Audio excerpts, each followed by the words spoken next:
Okay, Assalamualaikum warahmatullahi wabarakatuh dan selamat sejahtera cikgu ucapkan kepada murid-murid yang cikgu kasih sekalian. Cikgu harap kamu dalam keadaan sihat dan gembira selalu. Jadi untuk hari ini kita akan sambung pelajaran kita dengan masuk kepada topik yang baru iaitu topik masa. Okay, tapi dekat sini ada masalah teknikal sikit. Buku teks PDF cikgu ada dalam bahasa Inggeris. Jadi cikgu akan cuba terangkan dalam bahasa Melayu sebaik mungkin supaya kamu lebih faham. Dan nanti latihan cikgu akan beri dalam bahasa Melayu, jangan risau. Hanya buku teks cikgu sahaja dalam bahasa Inggeris. Nanti kalau kamu nak lebih faham, kamu boleh rujuk buku teks kamu. Buka pada muka surat 25 dan muka surat 25 hinggalah muka surat 27. Okay, kita akan belajar 3 muka surat saja hari ini. Untuk topik masa, hampir keseluruhan topik ini dalam buku teks cikgu dalam bahasa Inggeris. Cikgu akan ajar dengan mengubahnya jadi bahasa Melayu lah. Okey, jadi tanpa buang masa, marilah kita lihat dahulu pendahuluan untuk topik masa ini. Okey, masa merupakan satu elemen dalam matematik yang kamu perlu tahu dan kamu perlu mahir. Sebab apa? Masa ini melibatkan banyak juga jalan kerja dan operasi-operasi supaya kamu lebih tahu apa yang akan berlaku sekiranya ditambah sedemikian, dibahagi sedemikian, dan juga tertentulah.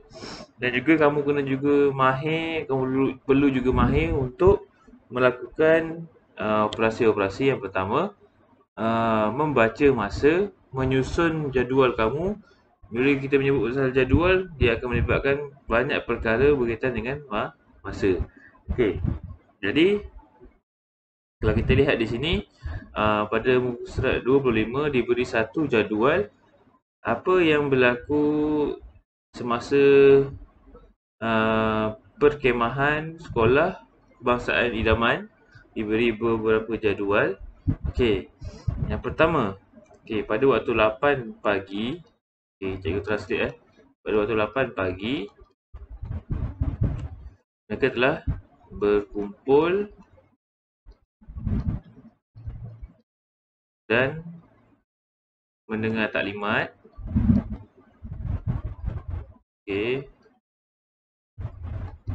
Mendengar taklimat. Seterusnya pada pukul 8.30 pagi ada kembara hutan, atau kalau selalu join camping kamu akan tahu itu jungle trekking, kembara hutan.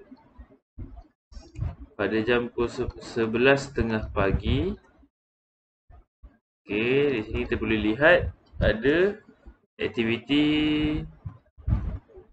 rawatan kecemasan.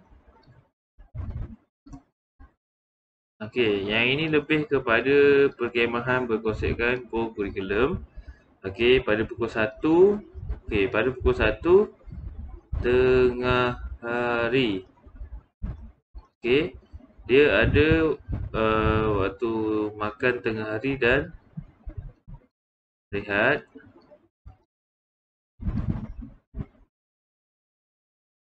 Hari dan rehat. Pada pukul 3.15. Bila masuk 3.15 kita sebut dah petang. 3.15 petang ada aktiviti kayak.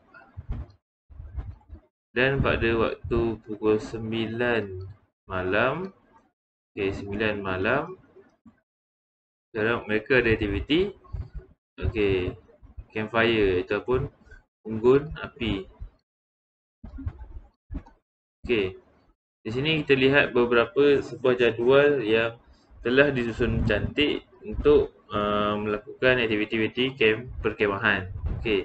Jadi berdasarkan kepada jadual yang dibuat, kita dapat lihat betapa pentingnya penggunaan masa dalam menyusun atur jadual yang ada. Jadi di sini kita akan lihat dahulu menyebut dan merekod masa. Pada topik ini cikgu nak tekankan bagaimana kamu nak menentukan waktu-waktu pada jam. Okey.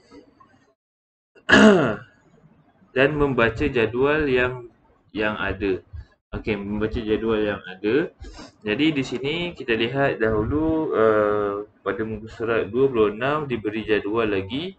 Diberi jadual berkenaan dengan aktiviti yang akan diadakan pada hari anugerah kecemerlangan di sekolah kebangsaan idaman. Okey, kalau kamu lihat dalam jadual dan rujuk pada buku teks kamu lah, di sini kamu dapat lihat bahawa jadual ini telah disusun dan program berlangsung pada waktu pagi sahaja. Okey, dan di sini lebih cikgu nak tekankan macam mana kamu nak menyusun atau jadual kamu. Okey, sebagai contoh, okey, pada jam, okey, kalau kamu lihat pada jam yang kamu ada, okey, cikgu kisah sebuah jam. Okey, pukul 12, 1, 2, 3, 4, 5, 6, 7, 8, 9, 10, 11. Okey, kita bermula hari pada jam 12.30 malam. Okey, 12.30 malam, bermula pada 12.30 malam sehinggalah, okey, sehinggalah pukul 11.59 pagi. Okey, itu kamu boleh sebut dia sebagai pagi. Okey, waktu pagi bermula pada jam 12.01 pagi. Okey, bila tepat jam 12,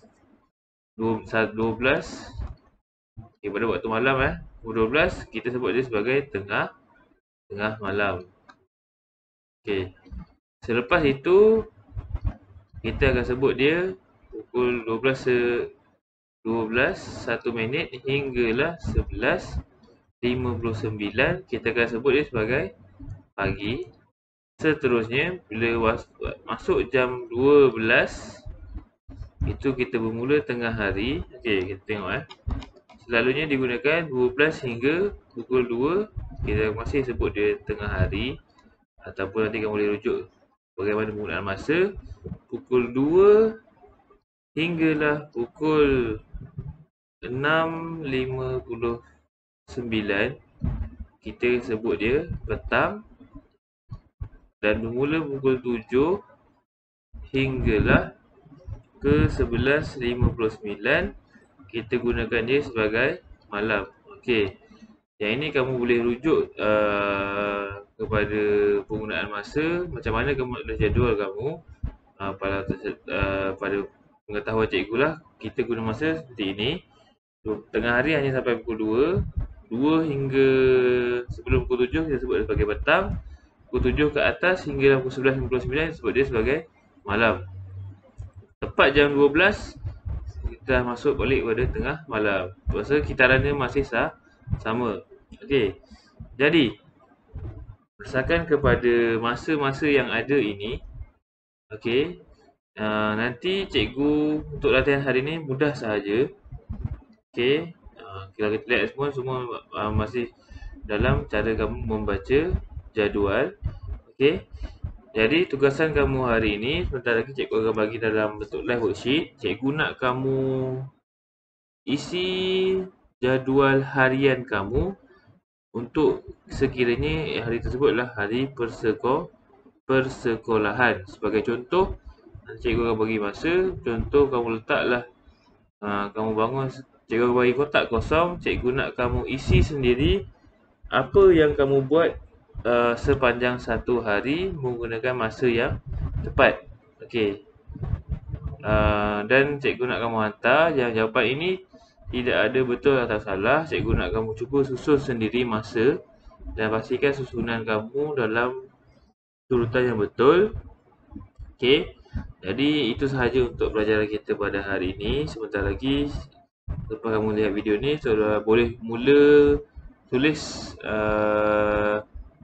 jadual harian kamu menggunakan masa.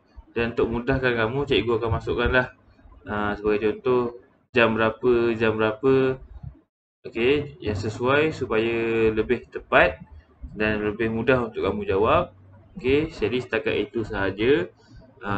Untuk pelajaran seterusnya kita akan lihat beberapa perkaitan tentang kita akan mengenal dahulu kalender. Mungkin cikgu tak pakai buku teks. Kita akan guna Google untuk lihat kalender yang ada dan cikgu akan mengajar benda itu. Jadi tolong cikgu ingatkan sangat-sangat, tolong tengok video pengajaran. Sebab apa? Untuk topik ini buku teks cikgu dalam bahasa Inggeris. Mungkin kamu ada sikit kesukaran untuk memahaminya. Apa-apa kamu boleh rujuk dahulu buku teks kamu. Okay, jadi setakat itu sahaja. Kita bertemu lagi dalam pelajaran yang seterusnya. Okay, bye.